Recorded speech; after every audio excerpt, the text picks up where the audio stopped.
Men who work together often hang together outside of work and bond over their shared interests and backgrounds.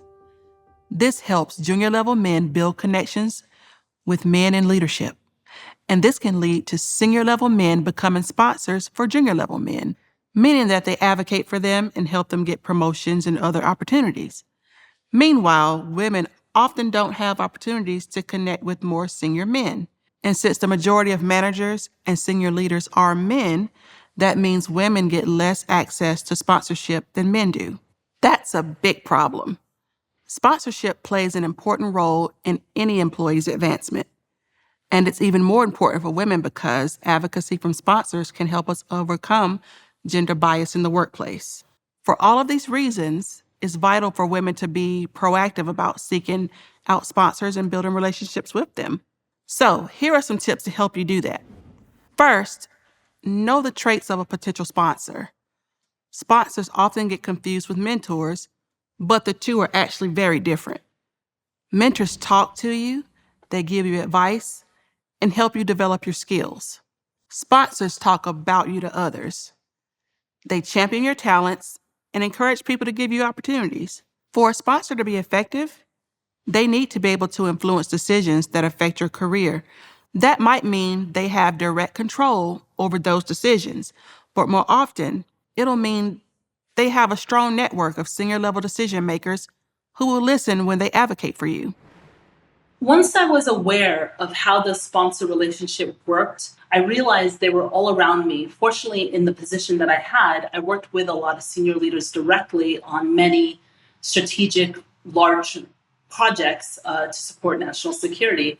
And through that, I was able to build one-on-one relationships. And when the opportunity came up for me to say, hey, I would be interested in staying, immediately they were supportive and they supported me staying and helped create a position for me to stay. Second, get in the habit of identifying potential sponsors. If you're given a high-profile assignment, find out who influenced that decision and reach out to thank them. If an industry leader compliments your work after you present at a conference, get their email address and send them more information about your latest project. If a senior colleague has gone out of their way to help you learn new skills, ask if they'd be willing to recommend you for a promotion. These people have already shown an interest in supporting you, and there is truly no downside to following up. When I think in finding sponsors and mentors, to me, it's all about building their relationship. And it's not about going and ask, hey, do you want to be my mentor or do you want to be my sponsors? It's about building that relationship before you even need it. Always think, how can I add value to them instead of how can they be adding value to me? And in that way, you will be building that relationship in such an authentic and organic way that it's going just to be natural for them to become your sponsors or mentors. Make sure you also take steps to show potential sponsors that you're a reliable and talented employee, so they feel excited about advocating for you. I always took a great care in preparing for our meeting. And it sounds really simple and maybe it's very trivial, but I always took a few minutes to really think about what is it that I want to discuss with her? What are the questions that I want to ask? First of all, I had to gain the trust of my sponsor by working very hard, by working with a lot of discipline, with very deep analysis. And once I did that and I showed that I was able to do the job better than others, I was able to ask for support. You could give updates on your projects through channels that are visible to your potential sponsors, like internal newsletters and company-wide meetings. Or you could ask your manager about opportunities to work directly with potential sponsors. One of the best ways to highlight your skills and value is to offer help.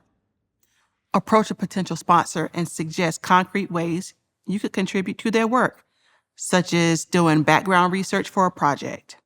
Better yet, just jump in and start helping, if you can do so in a non-intrusive way. For example, you could send them an article related to their work or suggest an event that they might want to attend. Another way that I build relationships with sponsors is to help them as well.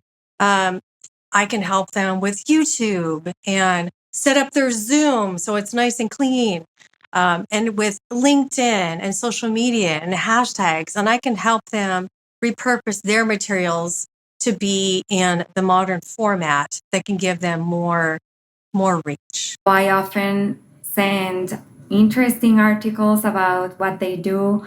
I send cases that I see in my country that might be interesting for them or that can give them a different insight or perspective. When you ask a potential sponsor for support, be direct and specific. A vague ask might feel less pushy, but it's actually more work for them if they have to figure out what you need. For example, rather than saying, "Could you introduce me to someone in the Australia office?" say, "I'm interested in a role in the Australia office. Would you be willing to introduce me to Anna, who runs the product team?" If your potential sponsor agrees to help, make sure you follow up to let them know their effort paid off. A sponsor is more likely to keep helping you if they know they're having an impact. For example, if their advocacy led to a new job or a big assignment, share highlights of the work you're doing. And of course, tell them how much you appreciate their support. So circling back and letting the sponsor know how it went, badly or it went great, fantastic. And if it didn't go well, right, you can seek further advice. And if it went well, fantastic. Finally, be patient and stick with it. No matter what happens, reaching out to a potential sponsor lets them know that you respect their work and you're interested in opportunities to grow. There's always a chance the relationship will continue to develop over time. And it only takes 1 or 2 great sponsors to make a big difference in your career.